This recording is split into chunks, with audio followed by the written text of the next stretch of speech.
Alright, do your headlights look like shit? Well, mine too. And that's the problem with today's society, hazy headlights. And I'm going to show you with $3 worth of sandpaper and a little bit of polish how to transform this disgusting looking thing into that. Okay, so I'm going to be showing you two methods. One way is a sand and a polish. This is perfect for if you want to sell your car, go into a car show. It doesn't take much effort. You can literally do it in 2 minutes. I did that side with the polish. 2 months worth of durability, still looks great with a bit of polish. 2 minutes worth of work. Then I'm going to show you method B, which is a bit more involved, and you're going to spray paint it with clear coat, which I believe gives you a bit more of a longer durability. So I'll start with the polish first, and I'll do the clear coat.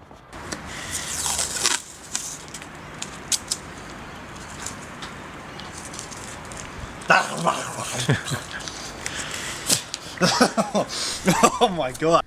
Well, to my surprise, masking tape is definitely not as tasty as I thought. Anyway, back to the matter at hand. Putting masking tape around the perimeter of the headlight is highly recommended, as this will help reduce accidental contact with the paintwork while sanding. Okay, so step one is we're going to sand back the headlights. And what that does, we're just going to remove the oxidization and the haze from the light. So grab some sandpaper, anywhere from 800 to 2000 is good. You start coarse, then work your way up to finer. Only use the coarse if your headlight is severely hazed. I can't stress that enough because you might end up scratching it for no reason. So, water, water, water. Just like in life, preparation is next to godliness. Or is it cleanliness? I don't know. Anyway, a good sand job is key to a good finish. So while sanding with medium pressure, make sure your sand is even and consistent across the entire headlight until you are satisfied that all oxidization has been removed. Once complete, wipe down the entire headlight with wax and grease remover. Okay, so once you finish sanding, it should look something like this. Potentially even hazier before you started. So what we're going to do now is we're just going to give her a nice polish with some cutting compound, and she should come back crystal clear. Here I'm using a liquid cutting compound. I wouldn't get too fussy on which type or brand to use, as any cutting compound or polish will do.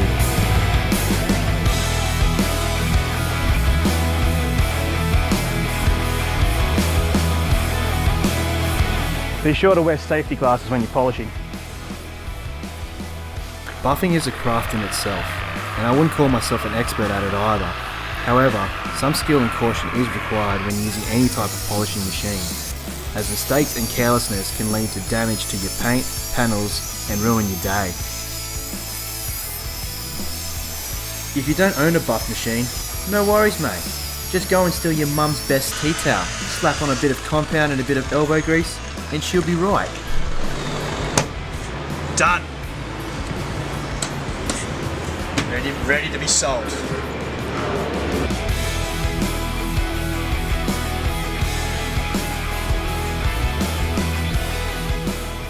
Okay, so this is the second method, so the painting method. So I've already sanded this one back exactly the same as the first step, and make sure it's all nice and dry. And what we're going to do now is I've just got garbage bags and just going to mask just the bonnet and the front bumper and this front fender here, and just so there's any overspray doesn't get on your paintwork.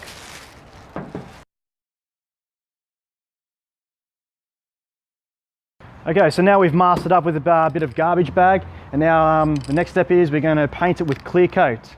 I recommend just getting a plastic suitable clear coat. There's not much science to it. I recommend doing this inside too if you've got a garage. If you're not, we're doing it out here.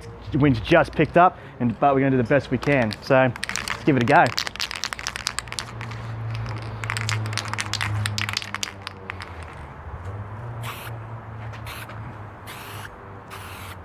I'm going to do back and okay, so you're going to wear appropriate safety gear.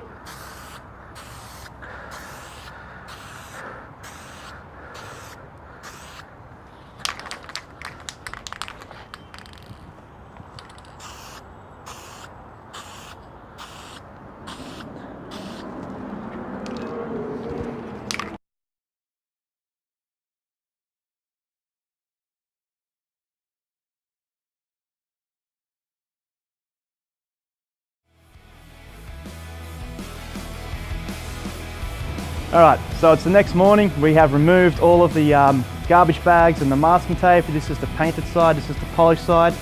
The painted side has turned that little bit more crisper and clearer, and from a distance I can't really tell the two apart. However though, with the painted one, I did apply a second coat and it turned out to be not a great idea. It turned a little bit hazy and just looked disgusting, so I had to sand it back, acetone it, back to bare plastic and give it just that one coat, and she came back brand new again. So if you do mess it up, the good news is you can fix it. Durability wise, I would say, yeah, the clear coat would definitely outdo the polish just because it's a clear coat, and the polish washes off. However, I do believe if you just want to do a quick weekend job, the polish is the perfect thing. I can barely tell them. With the polish, however, if you're going to use a buff, just be careful of the edges of your paint as you can burn through them really easily. So that's it for this tutorial, and I'll see you next time.